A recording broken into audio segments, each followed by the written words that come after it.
कारण होता है आईवीएफ सक्सेसफुल ना होने का। अगर एम्ब्रियोज भी अच्छी क्वालिटी के थे और सब कुछ परफेक्ट था तो क्यों रिजल्ट नेगेटिव आया? क्या हमने कोई लापरवाही की, प्रॉपर रेस्ट नहीं करा, खाने में कुछ ऐसा खा लिया?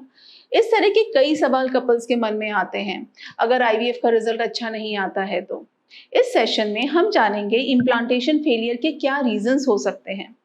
मेरा नाम डॉक्टर पारुल अग्रवाल है और मैं क्लाउड9 हॉस्पिटल नोएडा में फर्टिलिटी एंड आईवीएफ डिपार्टमेंट में एज अ डायरेक्टर नियुक्त हूँ। सबसे पहले जानते हैं इम्प्लांटेशन फेलियर कहते किसे हैं।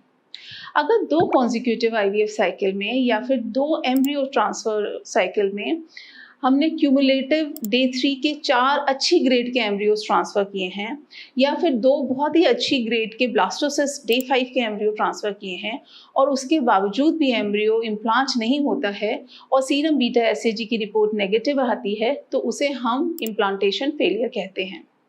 इम्प्लांटेशन के 3 स्टेप्स होते हैं। सबसे पहला अपोजिशन, जिसमें भ्रूण यानी कि एम्ब्रियो एंडोमेट्रियम यानी कि बच्चेदानी की अंदरूनी सतह के संपर्क में आता है। सेकेंड स्टेप होता है एडेजन, जहां एम्ब्रियोज एंडोमेट्रियम से चिपक जाता है। और थर्ड स्टेप होता है इन्वेजन, जिसमें एम्ब्रियो एंडोमेट्रियम में बरो करता है। तो इन 3 स्टेप्स द्वारा एम्ब्रियो का इम्प्लांटेशन होता है। इम्प्लांटेशन फेलियर्स भी 2 प्रकार के होते हैं, early and let. Early implantation failure में एम्ब्रियो एंडोमेट्रियम के संपर्क में नहीं आता है और बीटा एसएजी नेगेटिव आता है। लेट इम्प्लांटेशन फेलियर में एम्ब्रियो एंडोमेट्रियम को इन्वेड करता है, बीटा एसएजी भी पॉजिटिव आता है, मगर जेस्टेशन सैक बनने से पहले ही प्रेगनेंसी खराब हो जाती है। इस तरह के प्रेगनेंसी को हम बायोकेमिकल प्रेगनेंसी कहते हैं या फिर लेट इम्प्लांटेशन फेलियर भी कहते हैं।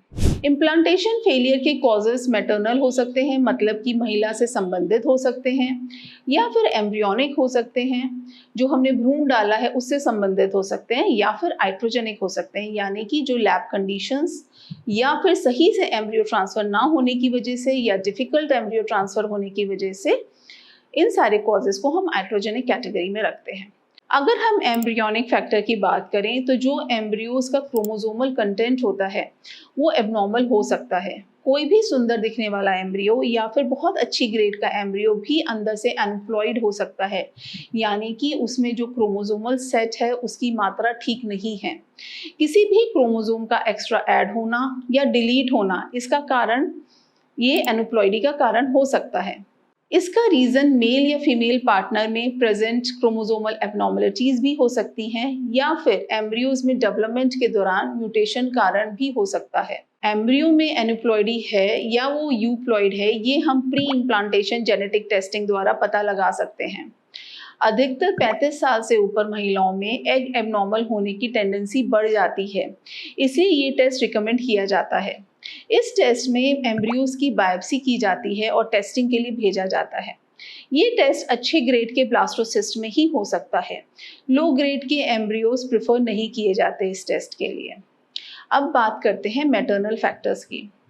यूट्राइन फैक्टर्स हो सकते हैं, जैसे कि यूट्रस में अगर कोई पर्दा है, कोई सेप्टम है, या कोई पॉलिप है, या कोई ऐसा फाइब्रॉइड है जो कि कैविटी को इंडेंट कर रहा हो, या कोई क्रॉनिक इन्फेक्शन है, या कोई ट्यूबरक्लोसिस है। ये सारे रीजंस की वजह से आपके इम्प्लांटेशन फेलियर्स हो सकते हैं। हिस्ट्रोस्कोपी द्वारा सेप्टम को रिमूव किया जा सकता है और देखा गया है कि प्रेगनेंसी रेट इसके बाद काफ़ी इम्प्रूव हो जाता है। पॉलिप भी हिस्ट्रोस्कोपी द्वारा रिमूव किया जा सकता है। अगर बहुत बड़ा फाइब्रॉइड है तो लेप्रोस्कोपी द्वारा इसे रिमूव किया जाता है, मगर अगर छोटा फाइब्रॉइड आपकी कैविटी में इंडेंट कर रहा है तो वो हिस्ट्रोस्कोपी से रिमूव होता है। हिस्ट्रोस्कोपी करते वक्त एंडोमेट्रियल बायोप्सी भी की जाती है, जिससे हमें पता चलता है कि एंडोमेट्रियम में कोई क्रॉनिक इन्फेक्शन तो नहीं है या फिर ट्यूबरक्लोसिस तो नहीं है। इन दोनों कारणों की वजह से भी इम्प्लांटेशन फेलियर हो सकता है। यूट्राइन फैक्टर्स के अलावा महिला के ब्लड में क्लॉटिंग डिसऑर्डर, जिसको हम थ्रोम्बोफिलिया कहते हैं, या फिर कुछ ऐसी एंटीबॉडीज़ होती हैं, जैसे कि हम एंटीफॉस्फोलिपिड एंटीबॉडीज़ की बात करें, जिसकी वजह से इम्प्लांटेशन फेलियर्स हो सकते हैं। इस कंडीशन को डायग्नोस करने के लिए सर्टेन टेस्ट करवाए जाते हैं। अब बात करते हैं आइट्रोजेनिक फैक्टर्स की, यानी कि लैब की कंडीशन कैसी है। आईवीएफ हमेशा एक अच्छी लैब वाले सेंटर पर ही करवाना चाहिए, जो कि सारे लेटेस्ट एंड रिक्वायर्ड इंस्ट्रूमेंट से वेल इक्विप्ड हो और जहां एम्ब्रियोज को बॉडी से मिमिक करता हुआ एनवायरनमेंट मिले। लैब में कंडीशन ऑप्टिमल ना होने की वजह से भी रिजल्ट हमें पुअर मिल सकते हैं। एम्ब्रियो ट्रांसफ़र की टेक्निक बहुत बड़ा रोल प्ले करती है। एम्ब्रियो ट्रांसफ़र बिल्कुल एट्रोमैटिक होना चाहिए। एम्ब्रियोज़ का प्रॉपर प्लेसमेंट बहुत इम्पॉर्टेंट होता है। सब कुछ अगर हमारा सही है, उसके बावजूद भी इम्प्लांटेशन फेलियर हो रहा है, तो एंडोमेट्रियल रिसेप्टिविटी की प्रॉब्लम हो सकती है। मतलब कि हमने एम्ब्रियो को सही इम्प्लांटेशन विंडो में डाला है कि नहीं डाला है।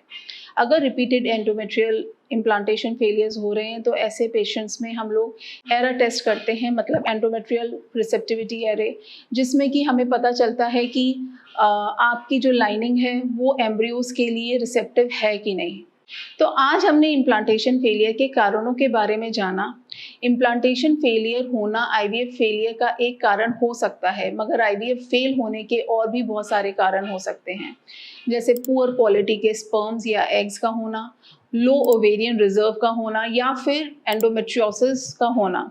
आने वाले वीडियोस में हम इनके बारे में डिटेल में डिस्कस करेंगे। अगर आपका आईवीएफ फेल हुआ है तो आप अपने डॉक्टर से डिटेल में बात करें। आपके डॉक्टर आपको बताएंगे कि फेल होने के क्या कारण हो सकते हैं, और नेक्स्ट साइकिल में उन सारे फैक्टर्स पर काम करते हुए हम एक अच्छा रिजल्ट पा सकते हैं। तो निराश ना हो, एक पॉजिटिव माइंडसेट ही आपको आगे लेके जा सकता है। Thank you so much.